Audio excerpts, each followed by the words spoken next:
Hello and welcome to this episode of the Refinery Podcast. Today I'm talking with author, consultant, speaker, radio personality, and coach, Lonnetta Albright. I know you're going to love getting to know Lonnetta and hearing about her journey from being an employee to being an entrepreneur and about her terrific program called Recharge. Let's get into it.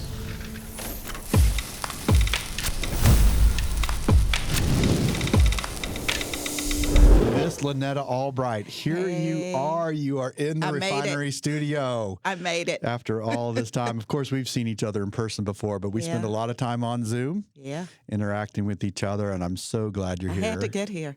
Well, I'm glad you did. I had to get here. I saw it when you post, when you were building it out, and the refinery. Now you're here. And now I'm here. And we had a great time last night. I had a wonderful dinner. Good supper. Yeah, your family is wonderful. We had nice conversation, good time. Yep. Got to take a little stroll around Furman University. A beautiful campus. Oh, it's great. Oh, my goodness. Yeah. Yeah, make you want to go back to school. It's been a few years, though. Great spot. So next time, we're going to hit downtown Greenville. We got to see all that. All right. And so we've got other trips, right? You'll be back. But I'm glad you're here. Thank you. And so I know you very well. I want to help other people get to know you because I think everyone should know you because you're a great person to know. Thank you. So talk a little bit about just kind of professionally first. Let's just kind of go there first. Okay. What's your professional background? Where in your career, your school? You can start wherever you want and just kind of pick up. Back. Tell me the journey, man. Tell me the journey. What was it? It's been a journey that's been pretty consistent because it's always working with people. Yes. After you're undergrad, I love people. After undergrad, I was a high school teacher. Okay. So my bachelor's degree is in business education. So I taught business courses. I see. I came out of school a year early, so when students were saying, Miss Hunter, that's my maiden name, right. I wouldn't answer, and then one of the students pulled on my skirt and said, they're calling you. Not your mom. Right. So I taught high school for a while right out of college. Yeah. And then I got into the human services field. Okay. And actually before that, with my business background, I was a salesperson. Okay, what were you selling then? Do you remember Xerox? So see, I'm going to date myself back. When computers and all of that. For anyone who doesn't know, we used to actually have to put things on a plate and make copies of it. Yes. Right. So I did that for a while, but I really didn't like sales. I like being out. And we did a lot of cold calling. I wasn't so much a fan of that. So I did that for a while and then started in the human service field working with young people who were in the foster care system. Okay. And actually, I lived in a group home for girls. My ex-husband and I, yes, we lived in the group home. Okay. And these were young girls who had sort of been through many foster homes, but they were older and getting ready to go into independent living. I see. And so and a lot of them became like family, So were you considered like house parents? Yes. Was that the title that you guys had? House parents. Yeah, okay. And so I was at that organization, oh my goodness, for 15 years. Aunt Martha's was the name of the organization. Awesome. And a huge social service organization. From there,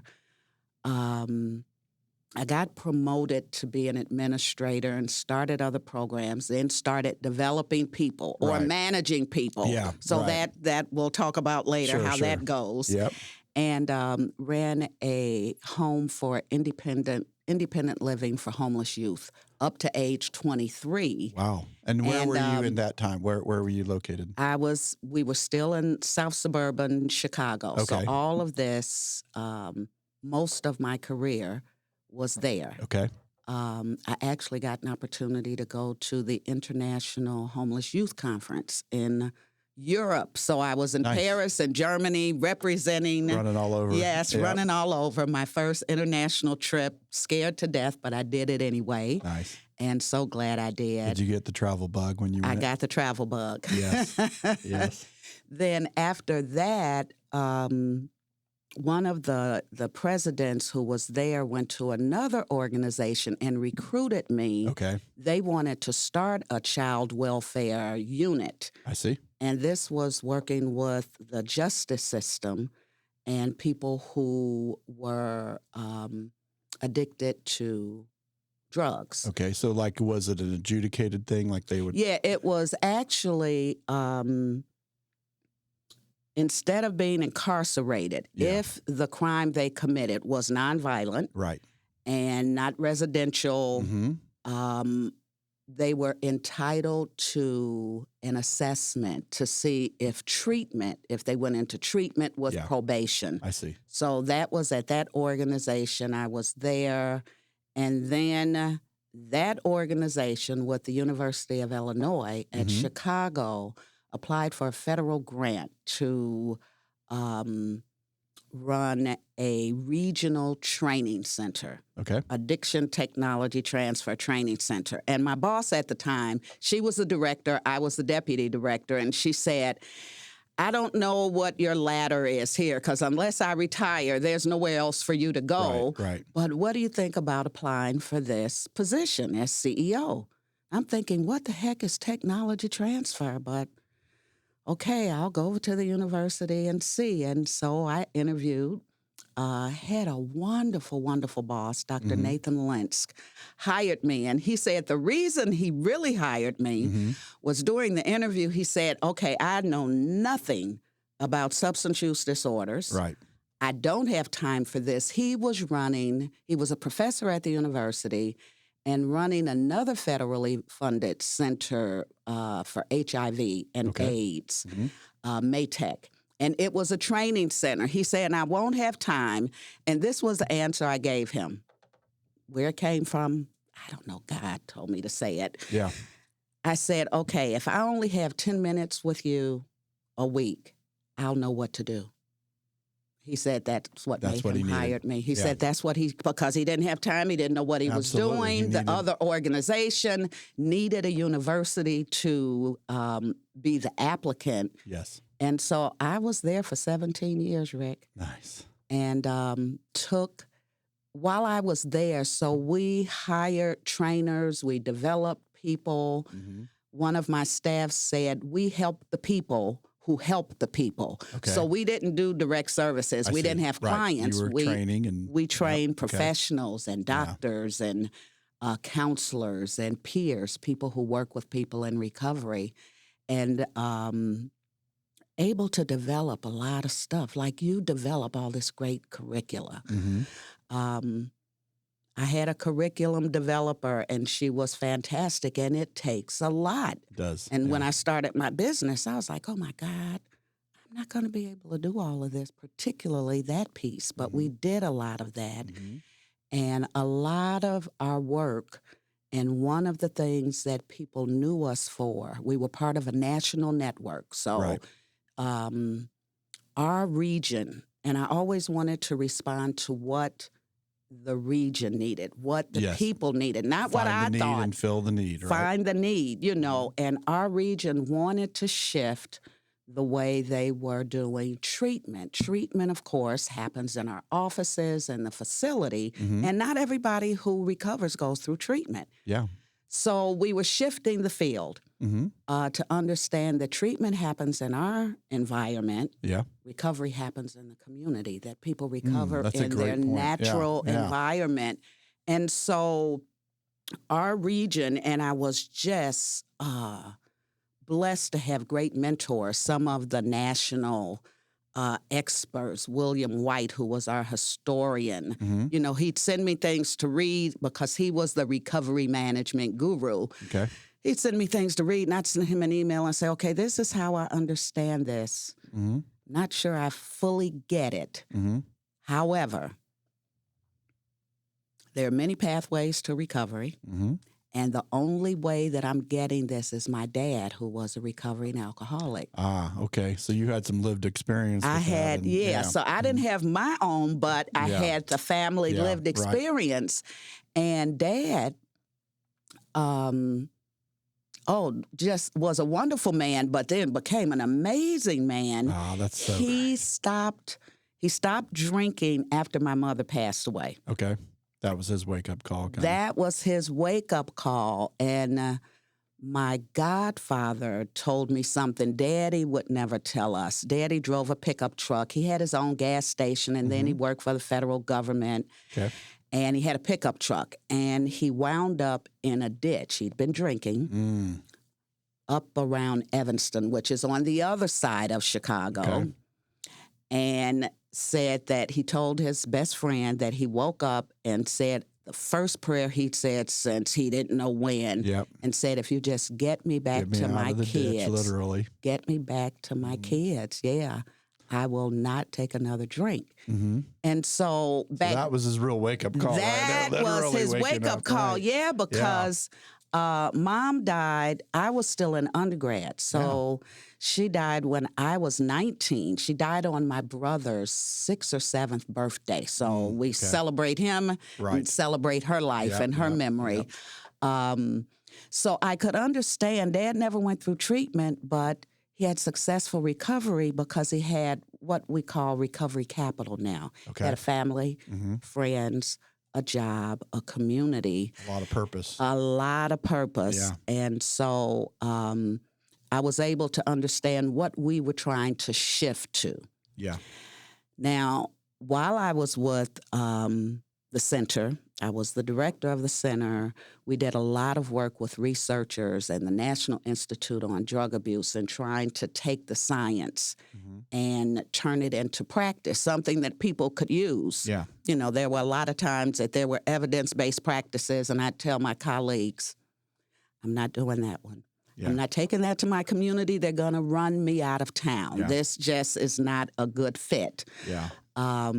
I got to work with the indigenous peoples, with tribes in the Upper Peninsula of Michigan, the Hmong community in Wisconsin, just, of course, African Americans all over the region. And it was just an amazing experience. And then we started these leadership institutes. Okay.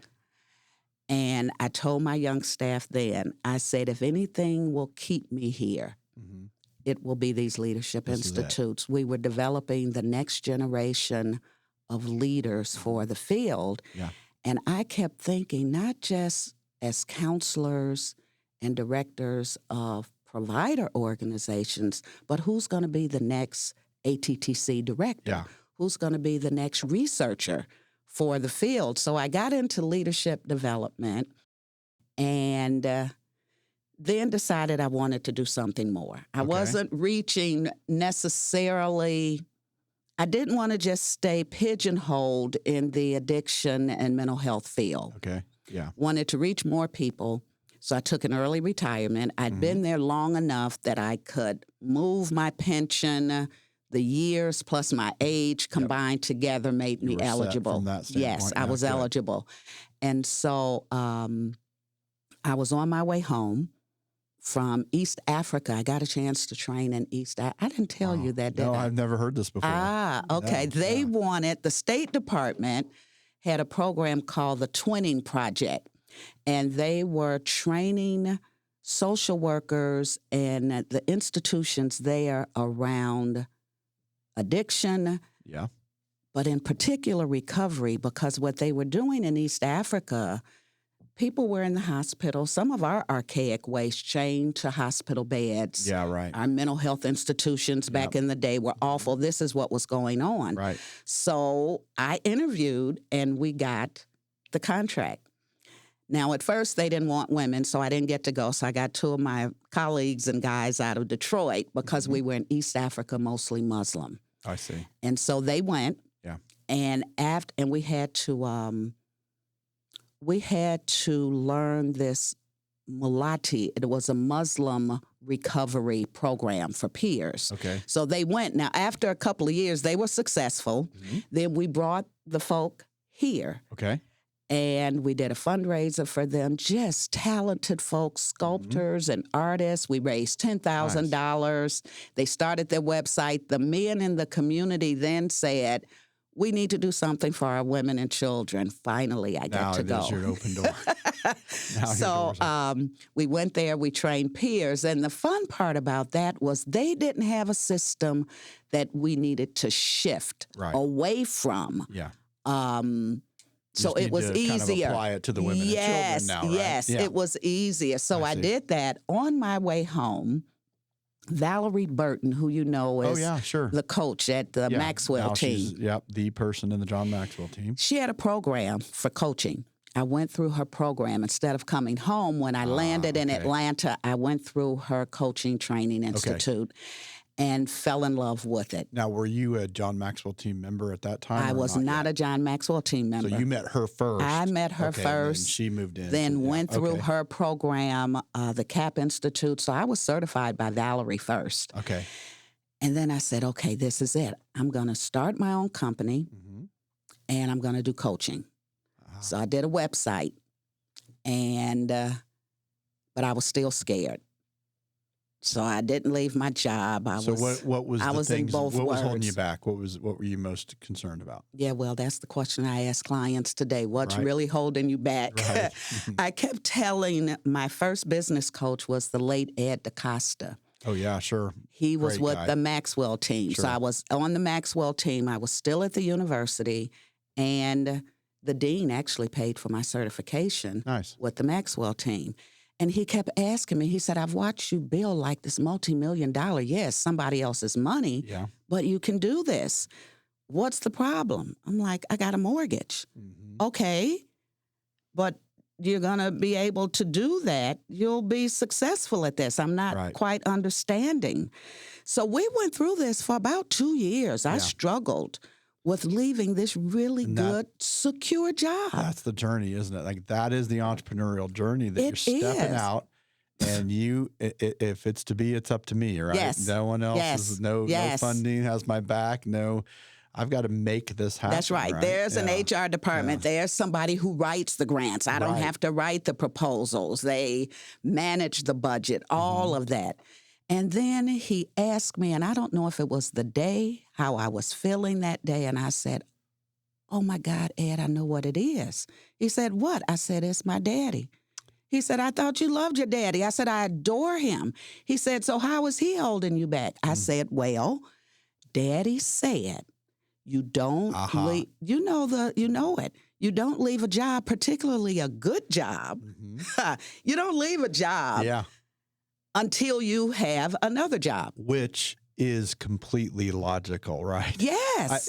And by the way, when most entrepreneurs have to go from kind of an employee mindset to a business building, co-creation of, you got to learn your power to create. Yep. And so logically, when you're operating out of an employee mindset, that is the best advice you could give somebody, right? And it was a loving advice. It was wonderful advice, and Rick. It came out of his model, right? It came out of where he was. Always hardworking, a World War II veteran, him and my mother. And for them, you go to college, you get educated, you get a job, and no, you don't take risk. And that was the other thing. Oh, yeah. And I was the oldest. I was their oldest. And so doing everything the right way. Yep. So anyway, I said, oh, my goodness, that is it. So I went to my dad, and this is how we hold on to stuff. I went to Dad, and I said, I'm going to have to kick you to the curb on something you taught us. He said, what? I said, you told us, blah, blah, blah, blah, blah. He looked at me. He said, girl, I told you that when you were 15 years old. Are you still holding on to that stuff?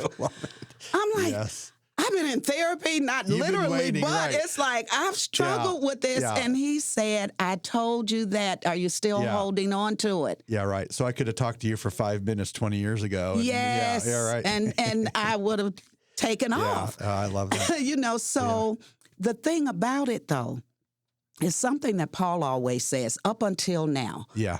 So I have never been unemployed in my life. Right. That was perfect advice for me. Right. It worked. It served you, right? Up until I decided I wanted to do my own thing. Yep. So Well, wow. And I think a lot of people can relate to that. And look, in the end, your dad wanted what was absolutely best for you. Yeah. And so, that advice was great for a period of time. And what's interesting is if you look at the definition of the word entrepreneur, the word risk is in the definition of it, right? Someone who takes a greater than normal financial risk, essentially for an idea, right? Yeah. And that was a whole shift. Yeah. But here's what I noticed as I was listening to you is one of your superpowers, and I don't know if you've ever identified I like this superpower, right, is shifting. Yes. Because look at you came out from business, teaching, and then listen to all the different ways your journey took you. Yeah. And in all of that, your ability to shift and your ability to see what was the need, how do I meet the need? Yeah. And so in a lot of ways, you were building your entrepreneurial skills even when you were working for these organizations and right? You were good point. And think about what this guy saw in you who said, you said, I need 10 minutes with you and I'm good. Yeah. I mean, imagine how much that met a need for him, how much, and that is really what we're trying to do as entrepreneurs, right? We want to solve a problem, meet a need, satisfy a desire, right? We want to fill a gap, right? So, some of our superpowers, I think, can come out of sadness. When my mother passed, and like I say, I was the oldest at 19. Mm-hmm. And her last request of me, I always said she was trying to clone me anyway. Yeah. But everything that she wanted me to do, I was doing. Okay, now she passes, and her last request, help your father raise these kids. Well, first of all, my sisters weren't that much younger than me. Right. I'm thinking these kids. Now, there was my brother, 11, 12 years younger than me. Yeah. And I'm thinking, raise these kids. Your answer to everything was always do it because I say so. Yeah. I don't think that's going to work. I don't think I can tell them do it because I say so. I had to learn out of that experience.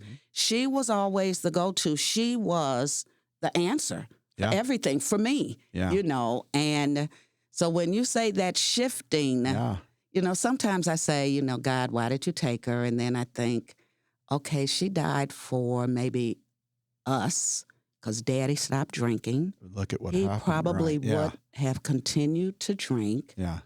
I wouldn't be able to shift, as you say. I wouldn't have that superpower. She was the superpower. Yeah. She was the superpower. Definitely fueling that. Yeah. Yeah. Isn't that interesting? Yeah. I love there's that scripture that says God causes all things to work together for the good, right? And I think that whatever happened, something good was coming out of it, right? In your life, it was not a happy event. Yeah. But look at how something great has come out of that, right? Yeah. I'll tell you, the other person who helped to shift me was her mother. So now Mom died. She was the oldest of 14 or 15. Okay. And your grandmother was still around. Grandmother and grandfather still around. So when my grandparents were sick, I would go, once I went to Arkansas, that's where they're from, and her children, my aunts and uncles, were taking shifts to spend the night with her. So I spent one weekend. And I was telling my grandmother all of my successes, and I got promoted, and I'm doing this, and I wrote an article, and she's listening to me. So later on, during the middle of the night, this shifted me. Okay. She said, come, I need to tell you something. I need to tell you something. So I sat on the side of her bed, and she said, you have such a sweet spirit. Oh. Yeah, well, I took it like, sweet spirit. You didn't like that. Didn't she just hear me say I got promoted? Yeah. And I was doing this and I was doing that. You wanted to hear the killer instinct. She wanted to hear like, yes. Now, it gave me permission, however, Rick, because I'd see back when I was coming up, female bosses, and I hated to be called a boss, were trying to not be masculine, but they thought we needed to act stronger and aggressive. You're in a man's world. But I did not want to be that way. And so I was uncomfortable and I was searching. My grandmother gave me permission. I said, okay, I can be kind. I can be nice. And it's not that I'd be a pushover. Because people would say, you're just going to let people, you give people second chances. She also helped to shift and gave me permission. It's okay to be kind. That's who you are. Ooh. Yeah. What wisdom. Yeah. To hear all of that. They were my best mentors. Right? My mother, my dad, my grandmother. Ooh, I love that. Early in my career. Yeah. So a lot of, this concept of shifting and what's happened, I think, look, if people now understand the concept of personal development, I think there's no better person that they could be connected with than you. Thank you. You really get the concept of personal development, and you have applied that in so many different arenas and fields and with organizations, be that government type organizations, mental health, addiction, nonprofits. You've done plenty of work with nonprofits and individuals themselves.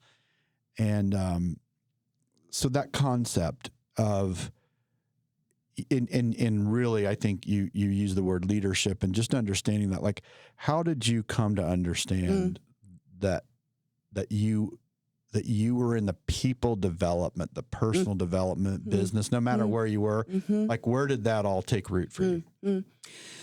Now, I think as an educator, I would have set up a schoolroom for my siblings. Of course, they'd boycott and kind of walk out of the classroom. I think with my family, it took root, wanting them to be the best that they could be. And I try to tell people what to do, but it wasn't working. Yeah. Telling them what to do. And I'm a thinker, and I wanted them to think. So I'm like, how do you get people to think? Years later, I learned through coaching and asking good questions and what's in our conscious and subconscious, as I understood how to do it. But there was something within me wanting people. I believed everybody, if given an opportunity, that everybody could be their very best and could do what they wanted to do. I did not know how to get them there or how to support that. But I believe that if people understood and were exposed. So I needed to understand this whole personal growth thing.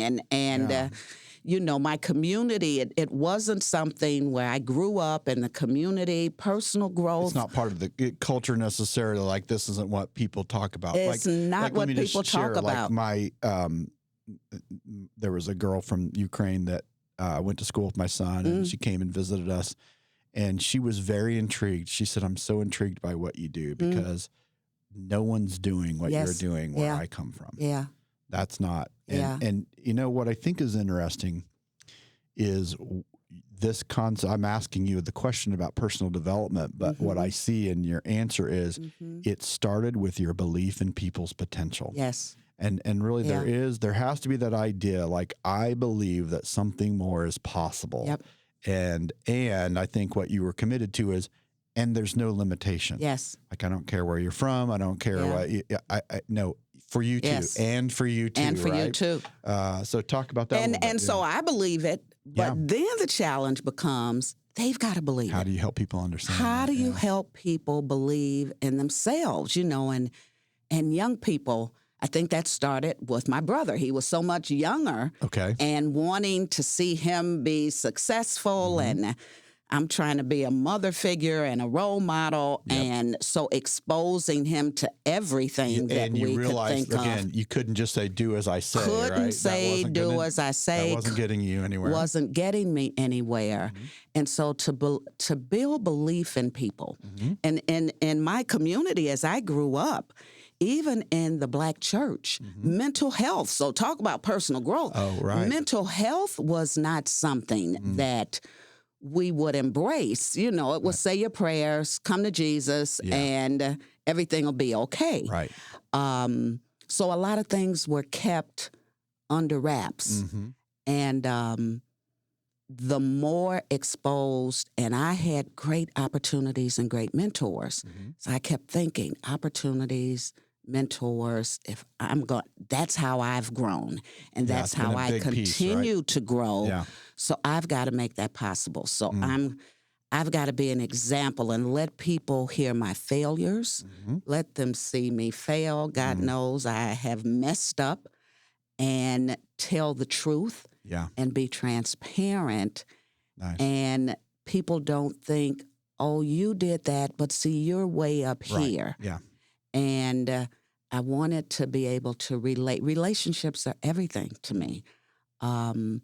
So I think that was a big piece of it. And young people, the next generation, it's just always been about the next generation with me. Yeah. And you're a people person.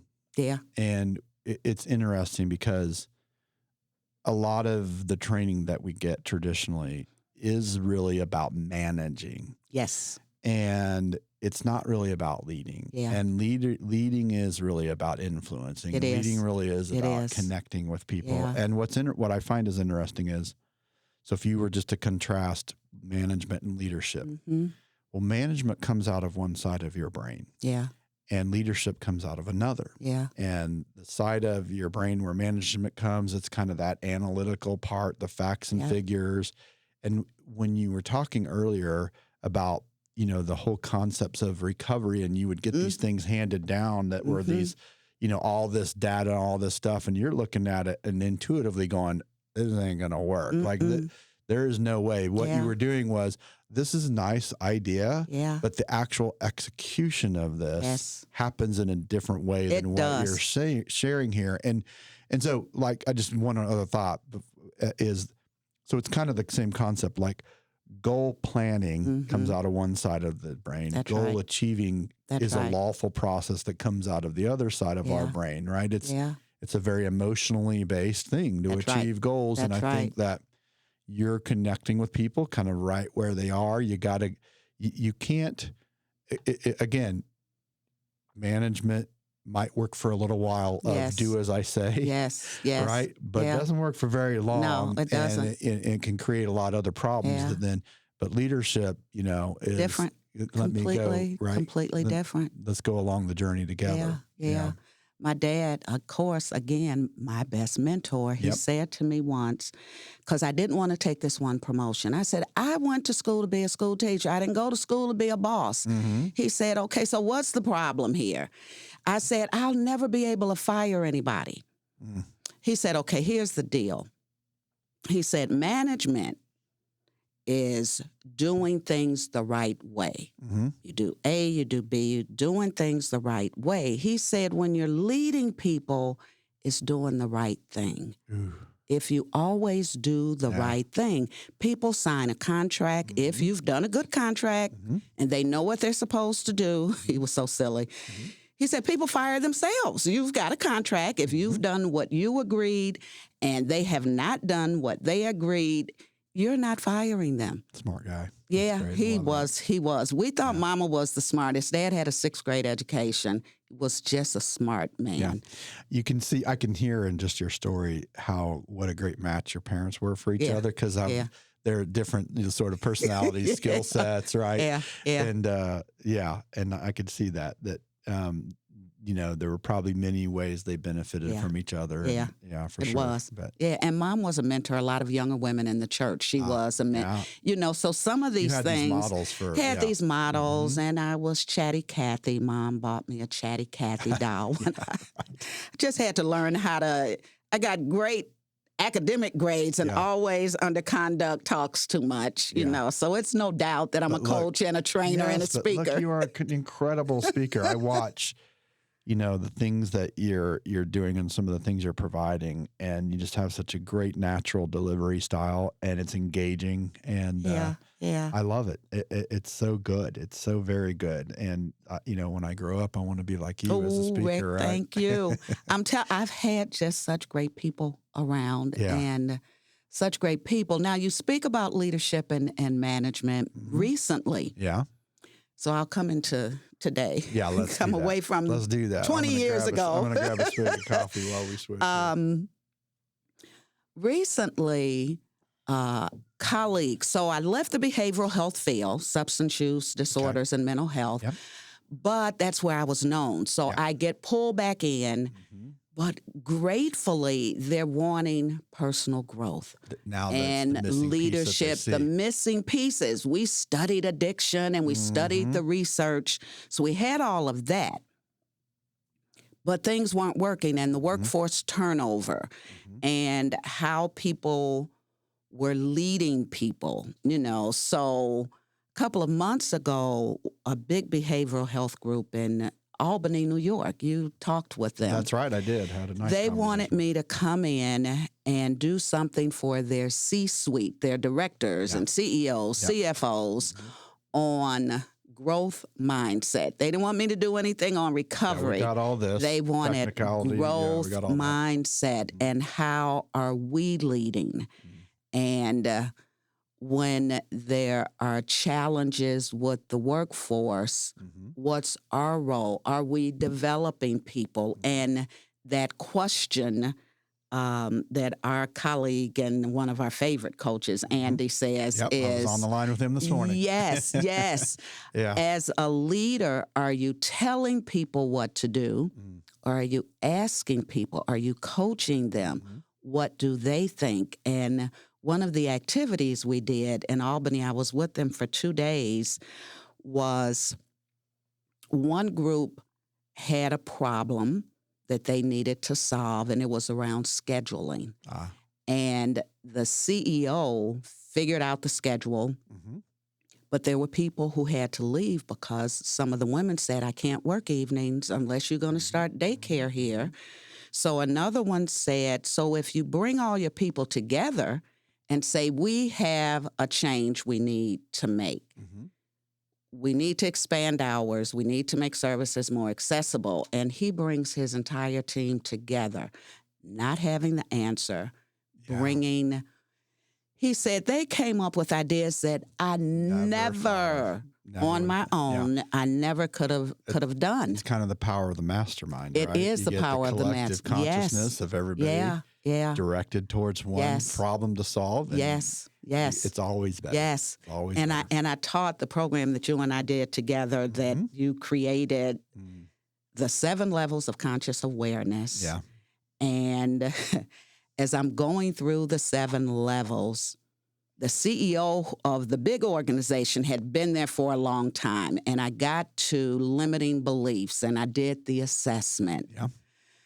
He told me afterwards, he said, okay, so you shifted me a little bit. Now, this is old school guy. Yeah, right. He said, you shifted me a little bit, and I have people when I do the 7 levels and limiting beliefs where people are amazed at where they are limiting themselves, not only limiting themselves, but what they believe about their staff and what they believe about leading the staff.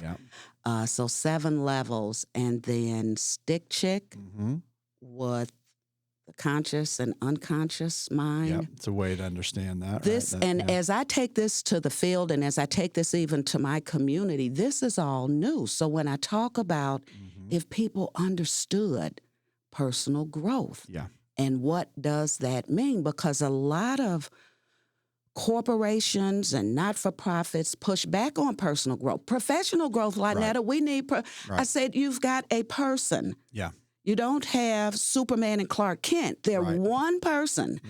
And if I'm kind at home, I'm going to be kind at work. If I'm a jerk at home, I'm going to be a jerk at work.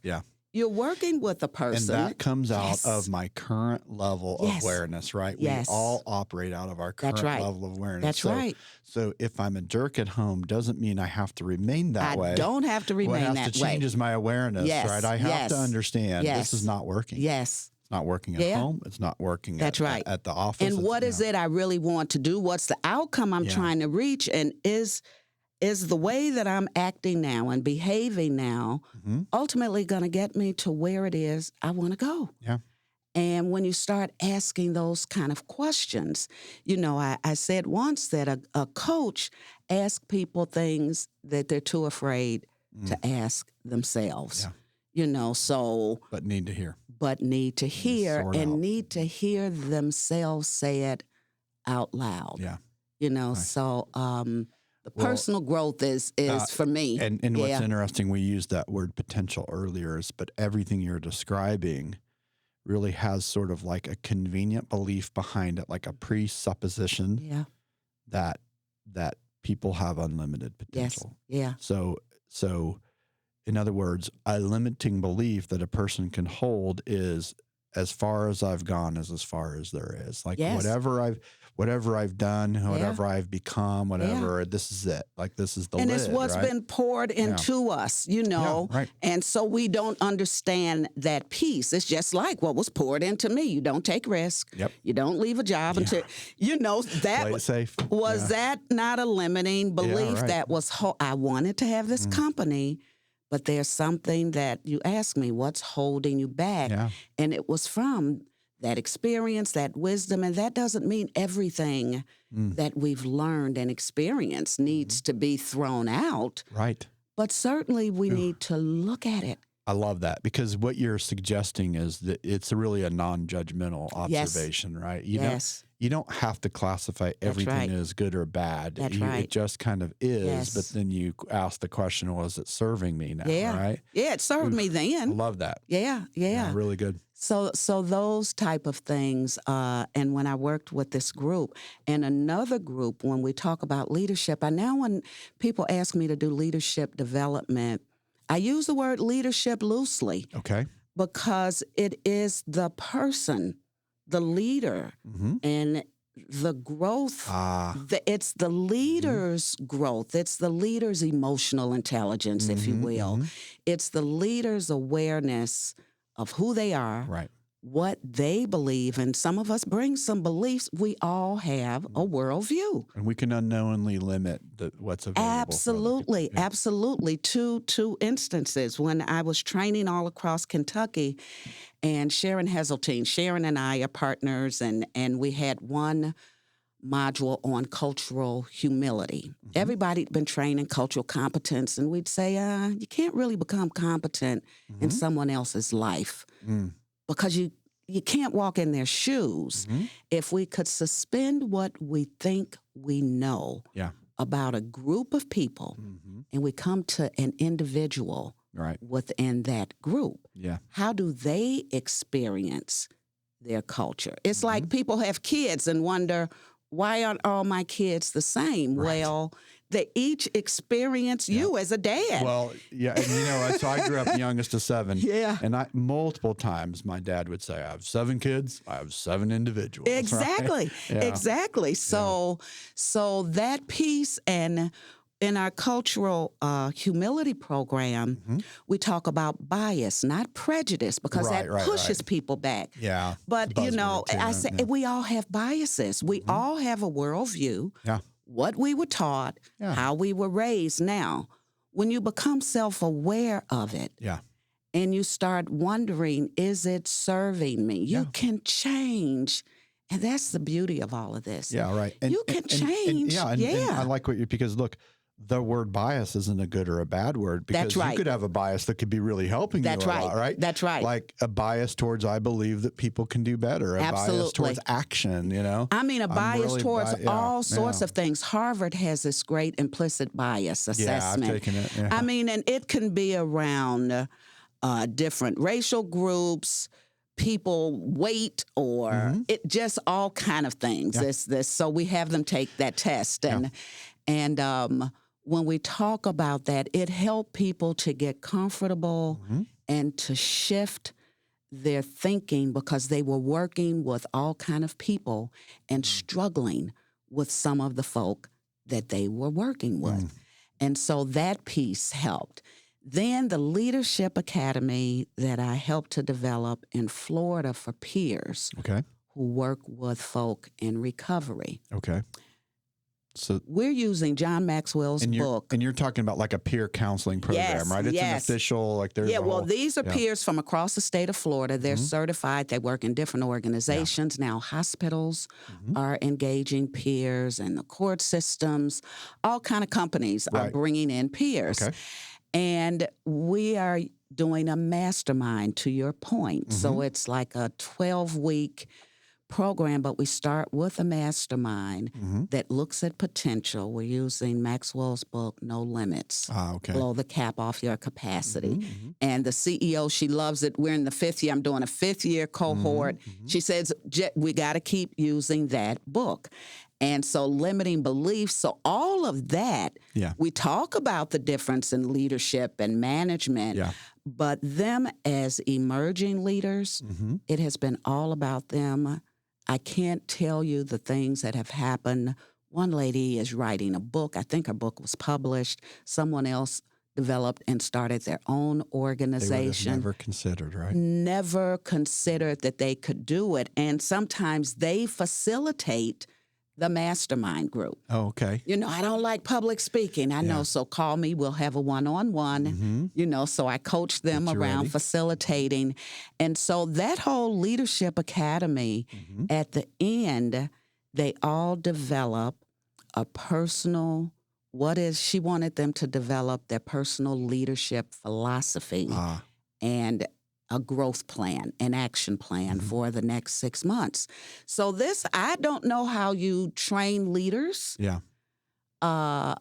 without personal growth, without them getting to know themselves and who they are. And that's not an event, right? That is a lifelong pursuit. It's the staying in the process. It is a process.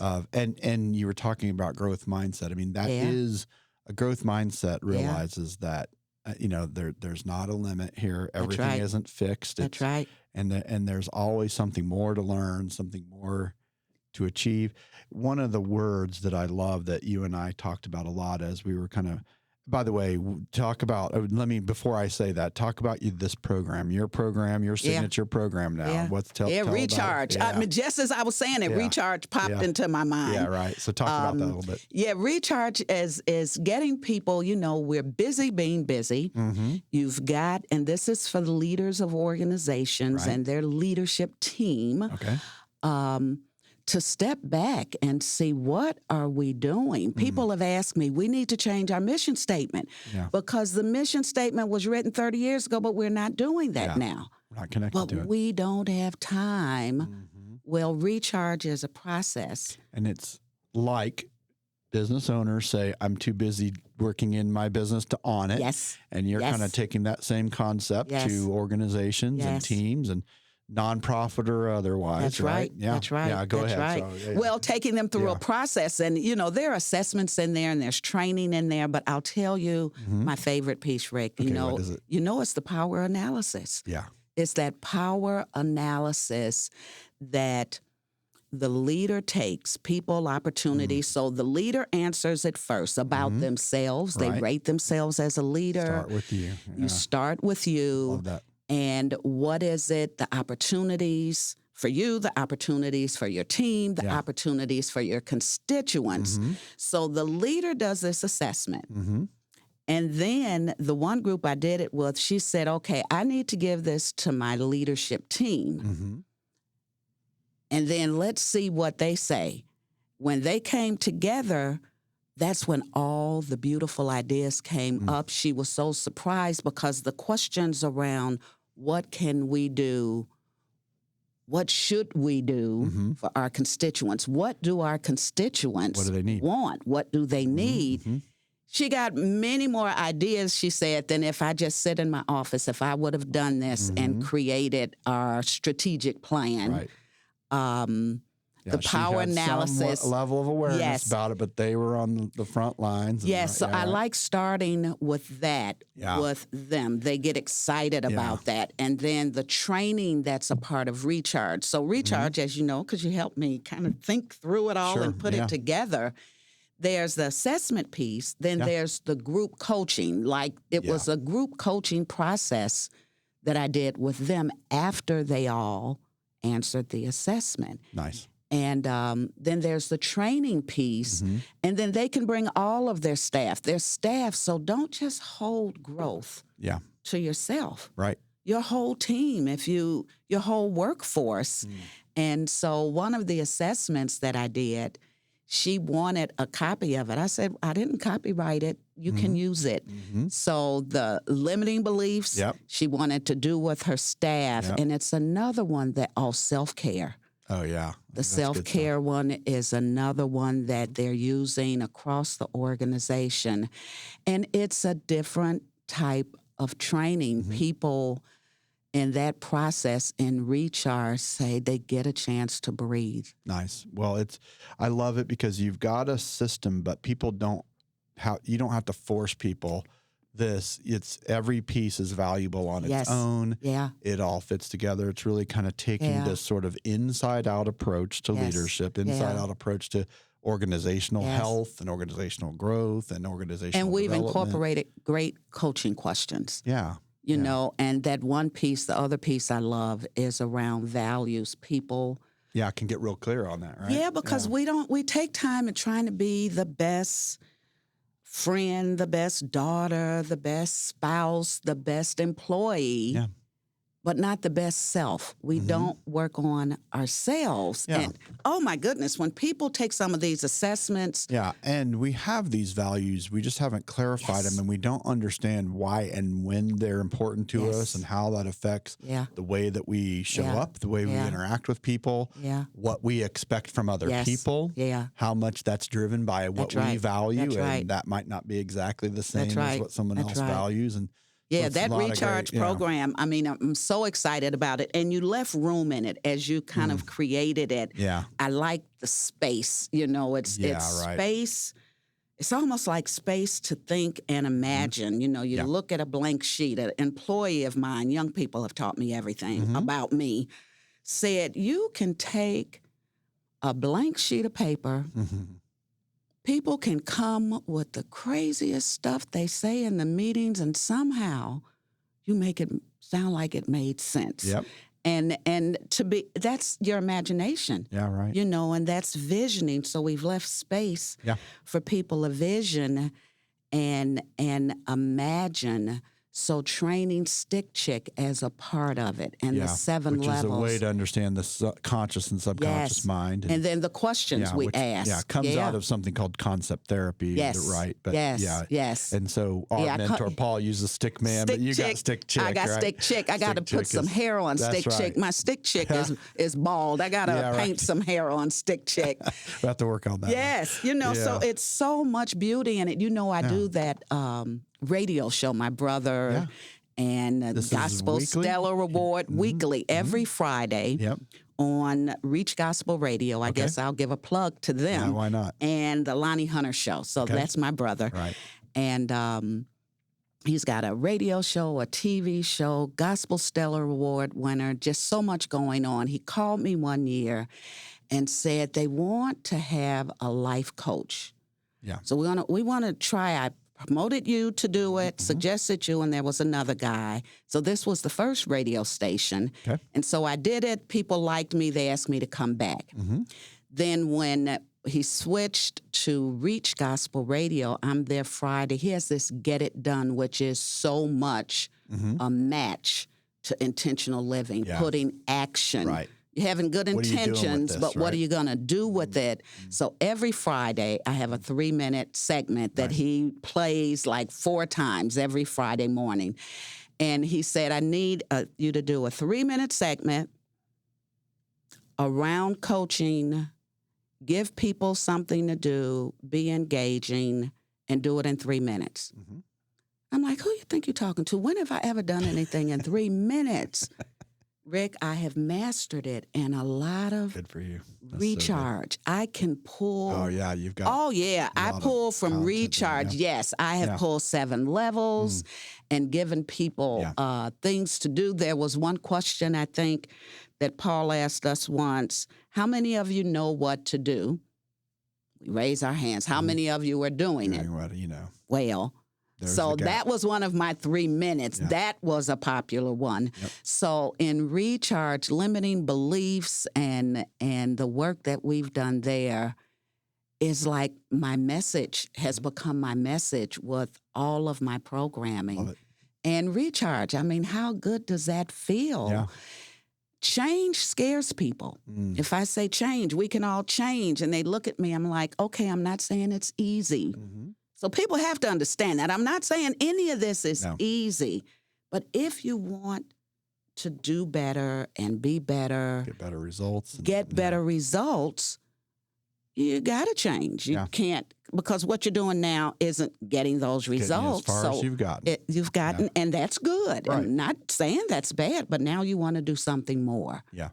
So that means we've got to do something different. Yes. So anyway. Great stuff. Well, I love it. It's a great program because it's got, like you said, there's a lot of space in there because overall it's taking a coaching approach to meeting people, organizations where they are.